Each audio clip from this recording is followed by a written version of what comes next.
Winning Blueprint presents.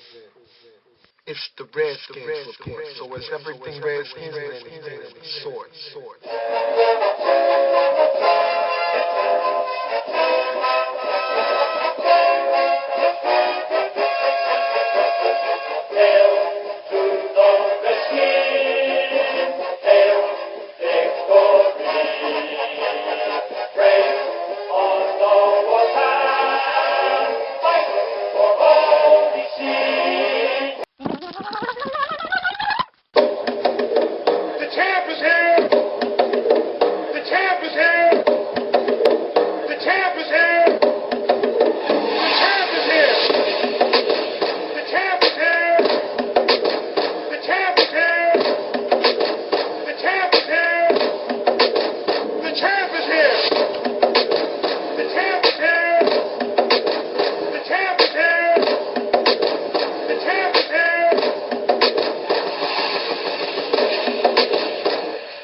The 2012 Washington Redskins, your NFC East champions, the Redskins Report.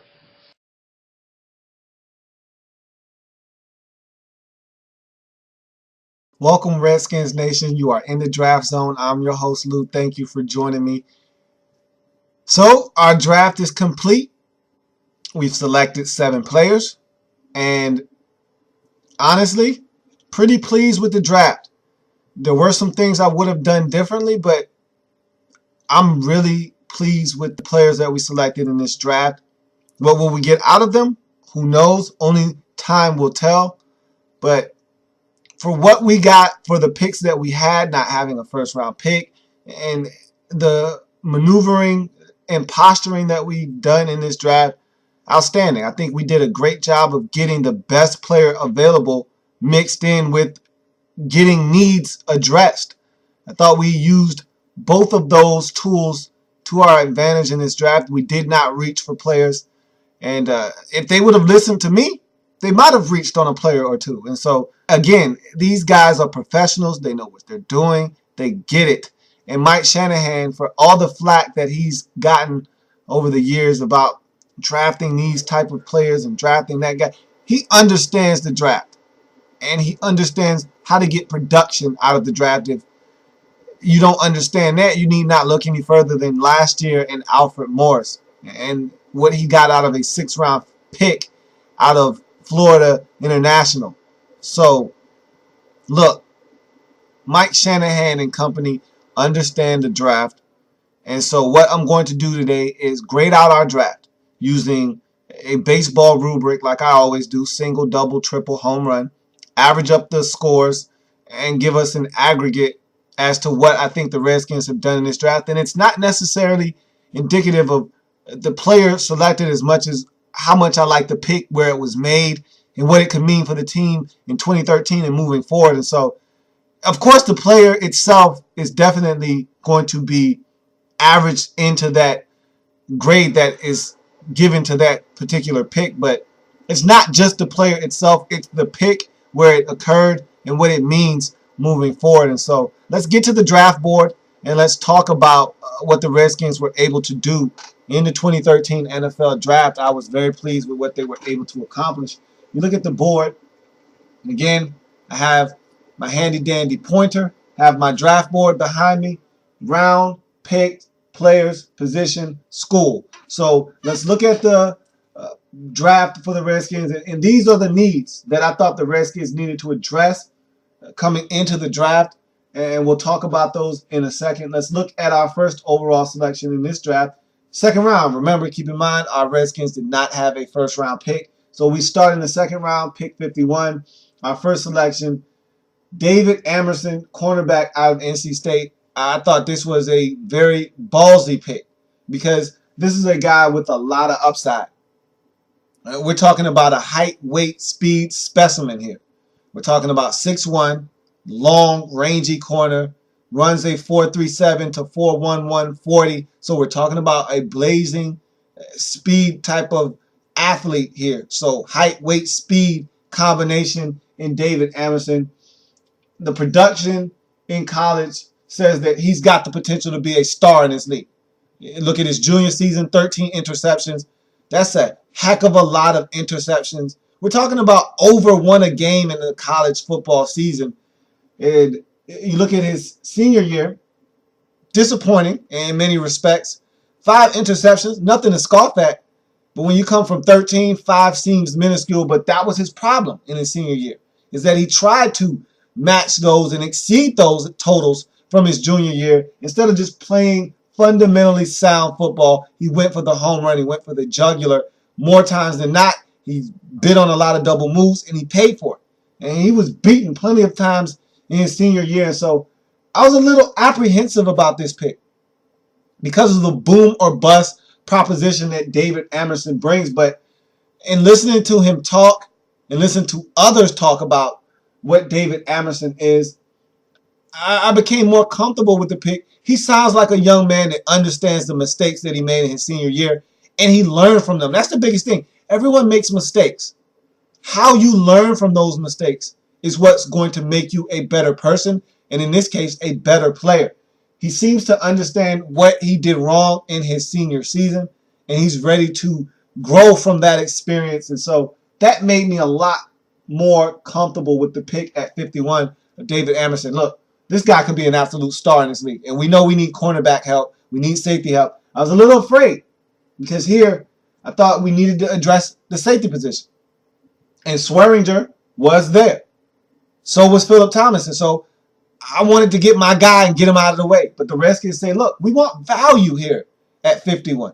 And there was a run on corners in the second round. He was one of the corners that came off the board. And so the Redskins felt like the value at 51 in the second round was at corner. And so they went and got their guy in David Amerson, cornerback out of NC State. I think the pick is a triple because I want to give it a home run, but I can't because of the boom or bust proposition here. This guy could be an absolute 5-star football player for us in the next 4 years. By the time his first contract is up, we could have a star on our hands. Or we could have a guy that we are begging to get off of our roster. And so we don't know which one we're getting, and that's why I can't elevate this to a home run. But this is a triple because of the player that we possibly could be getting. It's both a gift and a curse, which is why it's a triple for me. In the second round at pick 51, David Amerson, cornerback out of NC State. You look at the third round selection. This one was a head scratcher for me when it first occurred. Pick 85, third round, Jordan Reed, tight end out of Florida. And I sat there and I said, tight end out of Florida? What are we doing here? This is what you call strictly a best player available pick. BPA. Best player available selection. One of those guys that he's sitting there and you see him and you don't expect him to be there and you just can't pass on him because it's too good to be true. Jordan Reed for Mike Shanahan. You know how Mike Shanahan loves his tight ends. He had Shannon Sharp when he was in Denver. He had Scheffler when he was in Denver. He's had Fred Davis in Washington. He's tried to convert Niles Paul to tight end.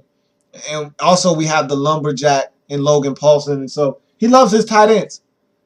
Jordan Reed is another guy that you can add to that list. And before we move any further, I think the Redskins addressed a need here at cornerback by getting Amerson. So let's take that off of our needs chart. Mark that off as we knock down one of our needs. So you go back to Reed, and I feel like we really made this a luxury pick at 85 because did we need a tight end? No.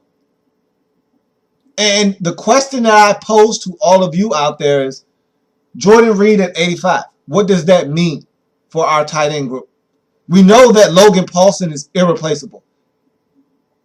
We know that Fred Davis is on a 1-year contract coming off of an Achilles tear. We know that Niles Paul is a project at the tight end position. He's still transitioning from the receiver position. Who's the odd man out? You don't carry 4 tight ends normally on an NFL roster. Who is the odd man out? Third round picks normally aren't going anywhere. They're usually secure, especially when you don't have a first round pick. Essentially, your third round pick becomes your second round pick. So Jordan Reed is all but assured a roster spot. So Who's the odd man out? Is it Niles Paul? Because we know Fred Davis isn't going anywhere, at least not for this year. And I'm talking strictly 2013. I'm not talking beyond 2013. I'm talking strictly 2013.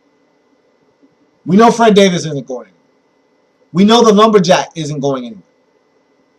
Is Niles Paul the odd man out here? Or will the Redskins just find somewhere for him to play? Whether it be H-back or fullback, will they find Niles Paul somewhere to play on this football team? Because I think he's an invaluable special teams player as well. And so Niles Paul brings a lot of value. And he was a return man for us last year. Do I want him on the returns? No. But he's a very versatile guy. And so you look at Jordan Reed, and what does he mean for the rest of the tight end group in Washington? That's the question that I have. And look, Niles Paul isn't going anywhere, I don't think. I think they're going to find somewhere for Niles Paul to play. He's just too valuable on special teams. But Jordan Reed is an athletic tight end that can get it done in space. That's what attracted Jordan Reed to Mike Shanahan, the ability for him to make guys miss in space. Remember, ex-quarterback at Florida, converted to tight end. So he's a slender guy. He's a smaller tight end, 6'2", about 215 to 225 pounds. So not an overly big guy, but again, he's one of those hybrid tight ends. A lot of people liken him to Aaron Hernandez, another ex-Florida Gator. And so Reed, if in fact is another type of Aaron Hernandez clone, is going to be an asset in this league, one that Mike Shanahan simply could not pass up. And so Jordan Reed is going to be on this roster. I can assure you of that. And so this is why I said we got to figure out what this means, because he's on the roster.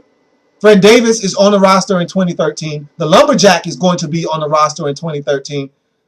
Niles Paul is the only one that could be on the outside looking in. And the only reason I feel like Niles Paul can't go anywhere is because of his value on special teams. And this guy's a superior blocker as well. And so I don't know if Niles Paul is going anywhere either. Maybe Mike Shanahan will err on the side of caution at tight end and cut back on one of the receivers. Who knows? I have no idea what Shanahan has in store for this football team, but I tell you what, Jordan Reed was selected to come in and contribute right away, and Shanahan is going to look to get him the football in space and allow him to work and make guys miss. Because as we know at the tight end position, if you can make guys miss, you make one or two guys miss, there's nothing but green real estate in front of him. And so with his ability to make guys miss in space, Jordan Reed is going to be a dangerous asset to this football team. As the second pick for the Redskins in the third round at pick 85, Jordan Reed, tight end out of Florida, going to be a great asset to the Redskins. One that I wasn't happy about when it was first made, but I became a lot happier after the next pick that we're about to talk about. So looking at that selection, you go on to the fourth round, and I'm sitting at home, and I'm like, all right. So day one, day two of the draft in the books. Redskins still don't have a safety out of this draft. And I'm getting a little worried. My guy is still on the board. And we talked about this in the preview for the draft for the Redskins. I said I wanted Phillip Thomas. I made no bones about it. There was no beating around the bush. I knew DJ Swearinger was going to be a guy that the Redskins would take a look at. But apparently the Redskins all along were on the same page with me. They wanted Phillip Thomas. And I wanted Phillip Thomas. And I was a little afraid because we had a chance to get him in the second round, we passed. We had a chance to get him in the third round, we passed. So I was afraid that someone would swoop in and take my guy. Well, the Redskins, again, had the situation under control in the fourth round at pick 119. The Redskins select Phillip Thomas, safety out of Fresno State. And I was able to exhale and breathe a sigh of relief. I got my guy. So that made the second round and the third round selection all of a sudden seem so much brighter. Seemed so much more tolerable. At first, I was annoyed by those first two picks because I didn't get the guy that I coveted the most. I wanted the safety. I felt like with the moves that the Redskins made in the offseason at the cornerback position, bringing back D'Angelo Hall, getting E.J. Biggers, did I feel like we were set at cornerback? No. By no stretch of the imagination am I saying that. But I felt comfortable enough going into the season with what we had at the cornerback position to address safety before cornerback. So to get Amerson and then turn around and ignore the defense altogether and the secondary altogether and go get a BPA in Jordan Reed, I was a little bit nervous. However, getting Phillip Thomas in the 4th round is extremely good value. And it fills a position of need. Let's go ahead and mark off the safety position off of our position of need board, because we all know safety is a big need for the Redskins. And our secondary was horrendous in 2012. And so in the first 3 selections for the Redskins, you get 2 guys that should be able to immediately step in and help us right away in helping rectify our secondary woes. And so, look, they're rookies. So I need everyone in Redskin Nation to taper their expectations. They're going to be mistakes. 1 or 2 or maybe both of these guys may not even start the beginning of this season. Now, I expect Phillip Thomas to start right away. Right there, you're getting a solid pick. A 6-foot safety that's extremely, extremely smart. He understands the safety position and what it entails. Is he a guy that's going to knock your block off? No.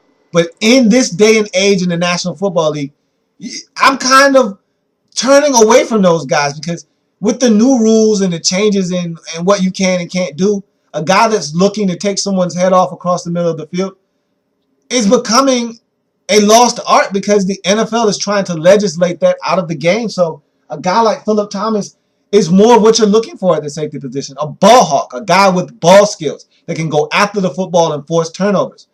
And he's not afraid to stick his nose in there and hit you. And so it's not like he can't tackle. It's just not his forte. It's not something that he's going to come up and do with aggressive and malicious intent. He's just a get you on the ground guy, and that's all I want you to do. At the end of the day, if a guy catches a 6-yard pass on 3rd and 8, I want you to get him down before he gets that first down. Phillip Thomas will do that. That's all I care about. He's a guy that's going to make plays on the football. He led the nation in interceptions in his senior season with 8. Did injure himself in his junior year, and so that's a concern. Hopefully his injury days are behind him. He came back, had an exceptional senior season, and so I feel confident that that is behind him. Safety, Phillip Thomas out of Fresno State with the 4th round selection at pick 119. For me, a triple for the Washington Redskins with the value that they got at a position of need.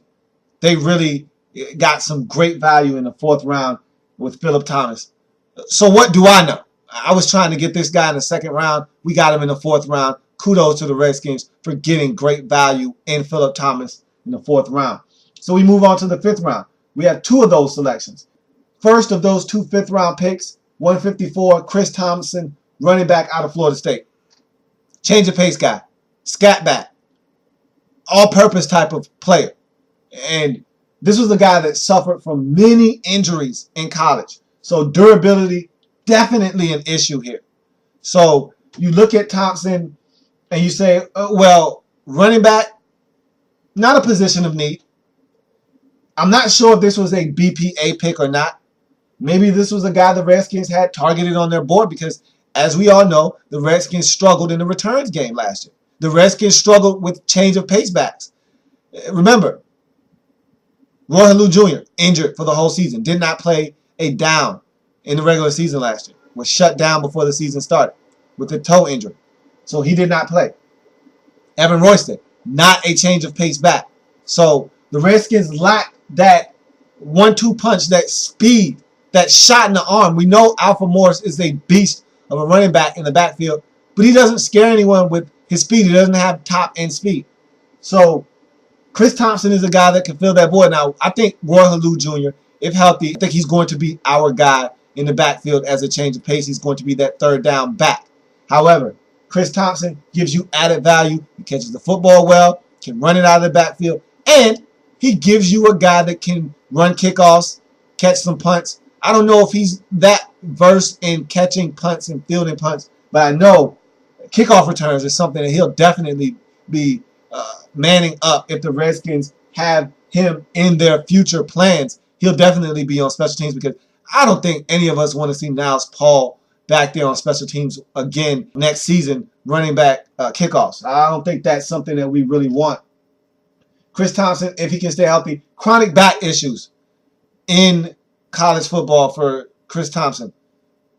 That's something we got to keep an eye on, because I thought his career might have been over, but he was able to battle back from those injuries, come back and play and be productive in his senior season. He's an all-purpose guy. He does it all.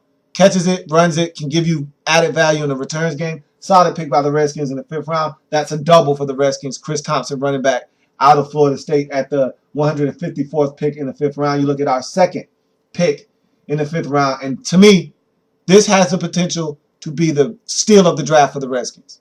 Right here. 5th round selection, 162, Brandon Jenkins, defensive end out of Florida State. We went back to the Florida State store and back to the state of Florida as a whole in getting Brandon Jenkins, defensive end / outside linebacker. This could be the steal of the draft for the Redskins.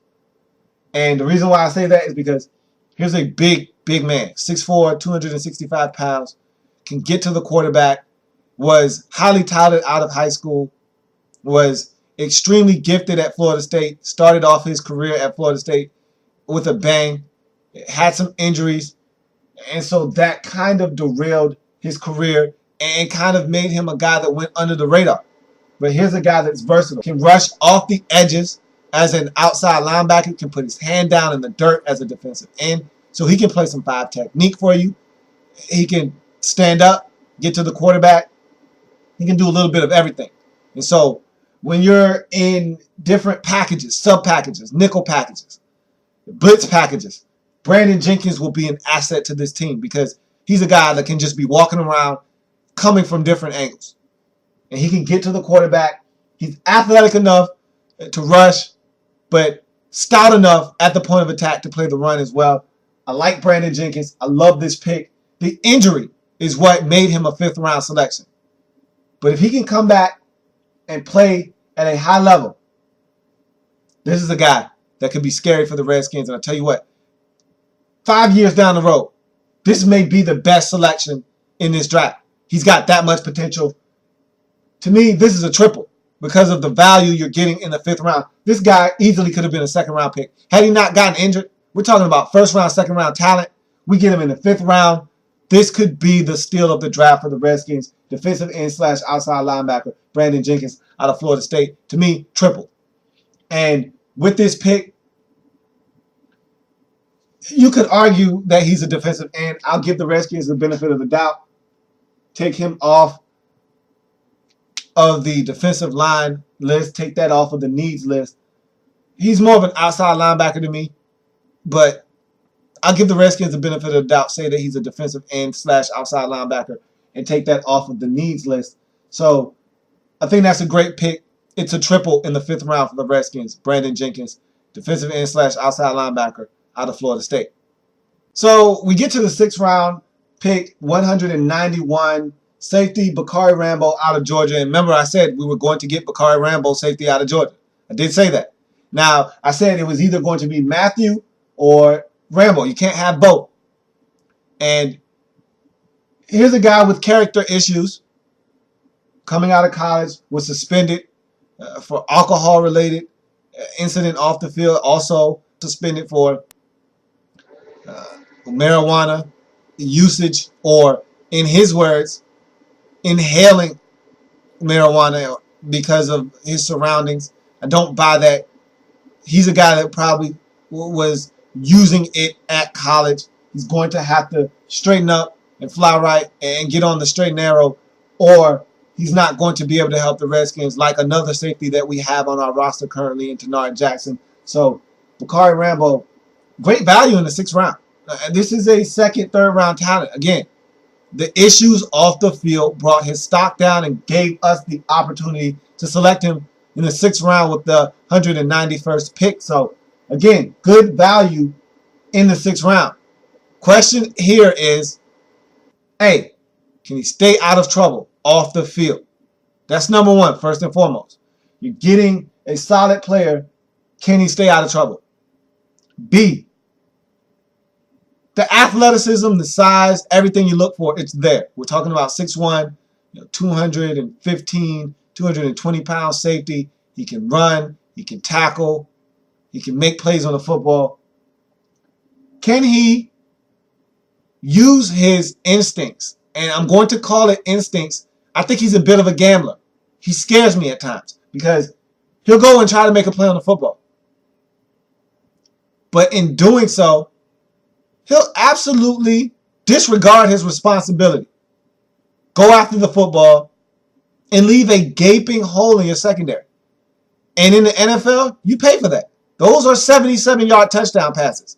When you go and be nosy, when that tight end coming across the middle of the field, who isn't your responsibility, flashes into the picture, and you think that that's an opportunity for you to undercut a route and get a pick when you're supposed to be playing the middle of the field, the deep third, and you come up, and that allows the deep post over the back half of the field to be wide open where you're supposed to be, where you vacated, being nosy.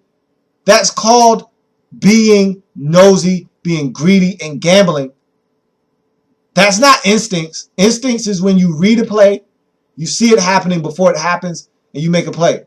Being greedy and nosy and gambling is when something is there that you think you see, but is not your responsibility, and you go, you react on it, you open up a vacancy, and something happens where you're supposed to be. And Bacarri Rambo has that option available because he's a guy that is extremely nosy. Can he make plays on the ball? You betcha. Can he be a ball hawking safety? Absolutely. Can it get him in trouble? It will, unless he cleans up his act. I like the pick, though, because at our position, we need as many safeties as we can get, and this guy's extremely talented. So if he puts all of the skills together, keeps his nose clean off the field, we got ourselves a football player in the 6th round of Bacarri Rambo. So you look at Thomas, you look at Rambo, these guys could be our safeties of the future right here. We don't know what Merriweather is going to do, how he's going to come back after that ACL tear. I've given up on Tenard Jackson. Okay? After you've been suspended more than twice in the league for the same thing, you have a problem, and I don't think that football is important enough to him. I honestly don't. I don't think football is high enough on his importance list. On his things to do, football is like 5th. After having fun, getting high, and making money. I think that football is too far down the list for me. So, Bacarri Rambo and Phillip Thomas could be the safeties of the future for the Redskins, and I love the pick. Let's see what Bacarri Rambo can do for us. He's going to make the roster. He's not a guy that in the 6th round, he's not your average 6th round pick. He's not a guy that, oh man, he might not make the roster. We saw what we got out of our 6th round pick last year. Let's hope we get the same type of production out of our 6th round pick this season. He's going to make the roster though. He's not your average 6th round pick. A guy that you're thinking, oh, he might make the roster, he may not. It's a long shot. No, he's going to be on our roster. Let's see if we can get production out of Bacarri Rambo. And now you look at our 7th round selection. And again, Bacarri Rambo, if you haven't heard, he's a double for me. Great value late in the draft. Normally in the 6th and 7th round, you're just looking for a solid single. A guy that can play special teams, can help you. Maybe he'll make the roster, probably won't. In Bacarri Rambo's case, we got great value. He's going to make our roster. That's a double. You look at the 7th round, 228th selection, Jerron Jameson, running back out of Rutgers. He's a long shot to make the roster because, again, you've already got Royster. You've already got Halou. You've already got Morris. You add Chris Thompson to the mix, who I think is going to be on this roster. You're talking about 4 running backs right there. Will Jerron Jameson be on our practice squad? Maybe. But here's a guy that's 5'8", 5'9" at best, 225 pounds, 205 pounds, somewhere in that general vicinity. Solidly built back, low to the ground, not explosive, not extremely fast, but he can make you miss. He's got some little moves in space, and so he's got a little bit of wiggle to him. But again, he does nothing special. He's not flashy. He's not Alfred Morris. With Alfred Morris, the toughness was apparent. This guy, I'm not saying he's not tough, but he's not going to plow over someone. He's not going to wow you with his toughness or aggressiveness like in Alfred Morris. He's just a solid all-around back. And in the 7th round, that's what you get. He's a single. He's a guy that probably won't make the roster. Maybe he'll make the practice squad. If he wows the coaches, maybe there's a spot on the team for him, but I seriously doubt it. I just think this is a value pick, a guy that you get at the back half of your roster. I would have preferred to have seen this be an offensive lineman or a receiver, honestly. Because if you look at the needs board, we didn't get an offensive lineman. Not a big deal to me, because last year we did a lot of work in the draft on the offensive line. You get Geddes, you get a guy like Tom straight out of Compton, and so I felt like we addressed the offensive line last year with some of the picks that we made. I think they like Compton a lot, and so I think that offensive line wasn't something that we had to go into the draft looking to address. Our offensive line is relatively young. Our players are coming up on the age of 30, but we don't have anyone over 30 on our offensive line. And so we're relatively young there. And so offensive line wasn't that big of a need. But the receiver position, you say, why is that a need? We have plenty of receivers. Well, we only signed Morgan to a 2-year deal, so this is the last year of his contract. Santana Moss getting up there in age. We don't know how much longer we're going to get out of the Tana man. And so a receiver wouldn't have been a bad option. You know I wanted Ryan Swope in the draft. Of course, we did not select him. He went to Arizona. And so it would have been nice to get a receiver. But we didn't. That's fine. Taking a running back in the 7th round to me was overkill. We could have used something else. But they saw value in Jameson in the 7th round. It's a single for me, and that's going to be the Redskins' 7 draft picks. In this draft, I thought the Redskins did really well. You average up from picks 1 to 7. You got a triple, double. For me, Jenkins was a home run. I thought that the ability to get this guy in the 5th round for me was a home run. So looking at the draft 1 to 7, triple, double, home run, double, single. So you average that up, it's a double for the Redskins in this draft. And I thought that was exactly what the Redskins did. They hit a double with this draft. Not having a 1st round pick kind of, hurts you in one area, but with the Redskins not having any money under the cap, that was a blessing in disguise. So I thought the Redskins did really well for themselves in this draft. If Amerson pans out, if Jordan Reed is someone that they can find a way to get the football to, if Phillip Thomas is what I think he is, if Brandon Jenkins is what I think he could be, if Bacarri Rambo can get the off-the-field issues and put them away and grow up and mature and play some good football for us, this could turn out to be one heck of a draft for the Redskins. And so it's a double for our Redskins. It's a great draft, and that's going to do it for the Redskins and the draft. I tell you what, I love what the Redskins have done here. I feel like it's a great move for the Redskins, and I'm impressed. Honestly, let's see what it yields for us on the field.